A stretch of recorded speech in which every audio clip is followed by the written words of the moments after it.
Hello दोस्तों, आपका स्वागत है हमारे चैनल पर। आप सब कैसे हैं? उम्मीद करता हूं कि आप सभी अच्छे होंगे और स्वस्थ होंगे। आज हम लोग मैथ के कुछ बेसिक चीज़ों को समझते हैं जिन्हें जानना बहुत ज़रूरी है। जब तक हम इसे नहीं जानेंगे तब तक हम मैथ के सवालों को नहीं बना सकते हैं, तो इन्हें जानना बहुत ज़रूरी है। चलिए स्टार्ट करते हैं।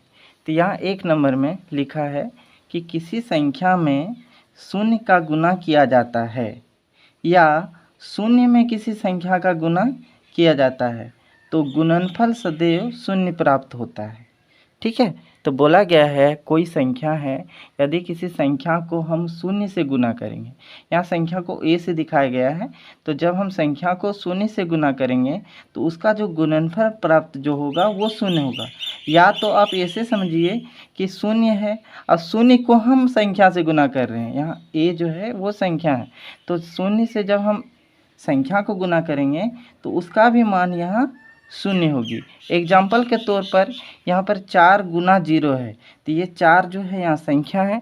जब 4 को शून्य से गुना करते हैं, संख्या को शून्य से गुना करते हैं, तो उसका जो मान आती है वो शून्य आ जाती है। अब यहाँ शून्य दिया गया है, जब शून्य को संख्या से गुना करते हैं, यहाँ संख्या के रूप में 4 है, जब शून्य से संख्या को गुना करते हैं तो उसका भी गुणनफल जो होती है वो शून्य हो जाती है। इसी तरह का और एग्जाम्पल दिया गया है, यहाँ 0 गुना 11 है, तो 0 गुना 11 इसका जो गुणनफल होगा वो शून्य होगा। अब जब बहुत सारी संख्याएं रहती है और बहुत सारी संख्याओं में एक शून्य को भी गुना करना पड़ती है, तो इसका भी मान जो होगा वो 0 हो जाएगी। आइए समझते हैं। तो यहाँ पर 6 गुना 0 है, तो 6 गुना जो 0 है, तो 6 गुना 0 कर देंगे तो ये 0 हो गया। अब 0 से फिर हम संख्या को गुना करेंगे, यहाँ संख्या के रूप तौर पर 7 है, तो ये 0 हो जाएगी। फिर यहाँ 0 को फिर 3 से गुना करेंगे, 3 जो यहाँ संख्या है, तो इसका मान ये 0 हो गया। मतलब हम डायरेक्ट इसे लिख सकते हैं, यदि बहुत सारी संख्या दिया हुआ है और संख्याओं के साथ फिर गुना 0 है तो हम इसे 0 लिख सकते हैं। अब दूसरा फैक्ट को समझते हैं। दूसरा फैक्ट में है कि शून्य को किसी संख्या से भाग दिया जाए तो भागफल शून्य प्राप्त होता है। यदि शून्य को हम किसी संख्या से भाग देंगे, यहाँ 0/a, a जो है वो संख्या के तौर पर है, तो उसका जो मान आएगा, उसका जो भागफल आएगा वो 0 आएगा। एग्जाम्पल के तौर पर यहाँ पर देखिए 0/5 है, यहाँ 0 जो यहाँ अंश है जबकि 5 यहाँ हर है, तो 5 से हम 0 को भाग दे रहे हैं तो इसका मान 0 हो जाएगा।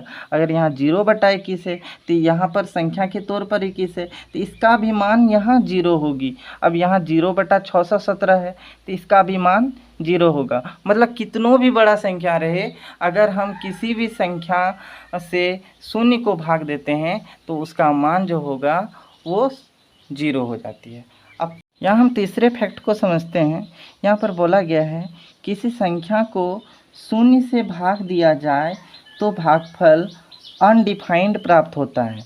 अनडिफाइंड जिसे हम हिंदी में अपरिभाषित भी कह सकते हैं, या ऐसे कहें कि अनंत है। ठीक है, जब हम यहाँ पर a के रूप में संख्या है, तो संख्या को जब 0 से भाग देते हैं तो इसका जो मान आएगा वो अनडिफाइंड होगा, अपरिभाषित होगा। एग्जाम्पल के तौर पर यहाँ पर 12/0 है, यहाँ 0 से हम 12 को भाग दे रहे हैं तो इसका जो मान होगा वह अनडिफाइंड होगा। मतलब अगर नीचे 0 हो, मतलब हर के रूप में 0 हो, तो उसका जो मान हो जाएगा वो अनडिफाइंड होगा। यहाँ 7/0 बराबर अनडिफाइंड, 1000/0 बराबर अनडिफाइंड, 2000/0 बराबर अनडिफाइंड। तो कुछ भी रहे, संख्या कितनों भी बड़े रहे, अगर नीचे हर के रूप में 0 रहती है तो वह अनडिफाइंड कहलाएगा। चलिए अब आगे हम लोग समझते हैं। यहाँ 4 नंबर में बोला गया है कि किसी संख्या की घात शून्य होने पर संख्या का मान 1 होता है। किसी संख्या का घात से तात्पर्य है पावर। जब किसी संख्या का पावर अगर 0 रहता है तो उसका मान 1 होती है। यहाँ पर a जो है वो संख्या के तौर पर प्रयोग किया गया है, तो a पर पावर 0 बराबर क्या होगी, तो 1 है। एग्जाम्पल के तौर पर यहाँ 5 पर पावर 0, तो 5 पर पावर 0 का मान 1 हो जाएगा। 17 पर पावर 0 बराबर 1 हो जाएगी। 465 पर पावर 0, इसका भी मान 1 आएगा। 1000 पर पावर 0, उसका भी मान 1 होगा। मतलब अगर किसी संख्या पर पावर अगर 0 रहती है तो उसका मान 1 होता है। अब हम अगला फैक्ट को समझते हैं। 5वें नंबर पर बताया गया है कि किसी संख्या को स्वयं से भाग देने पर भागफल 1 प्राप्त होता है।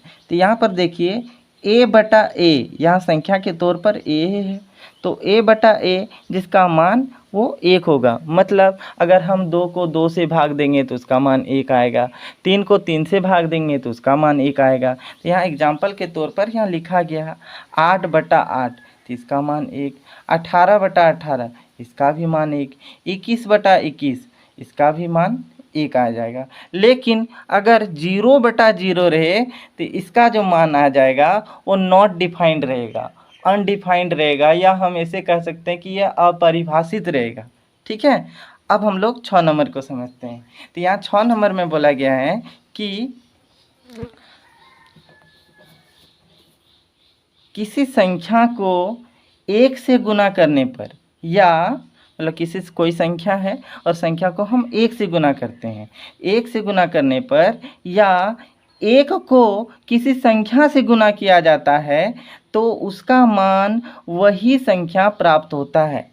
मतलब यदि कोई संख्या है और उस संख्या को हम 1 से गुना करेंगे तो वही मान प्राप्त होगा, वही संख्या प्राप्त होगी। तो यहाँ पर 1 गुना 1 बराबर a होगा, या 1 गुना a बराबर 1 होगा। एग्जाम्पल के तौर पर यहाँ 3 को 1 से गुना किया गया है, तो 3 यहाँ पर संख्या है, तो 3 को जब 1 से प्राप्त करते हैं तो वही संख्या प्राप्त होता है, 3 ही प्राप्त होता है। या हम ऐसे उल्टा कर सकते हैं, तो 1 गुना 3 बराबर हम 3 लिख सकते हैं। अगला एग्जाम्पल यहाँ 775 गुना 1 बराबर वही खुद संख्या 775 हो जाएगी, या 1 गुना 775 बराबर वही 775 होगा। आशा करता हूँ कि आप समझ गए होंगे। तब तक के लिए धन्यवाद।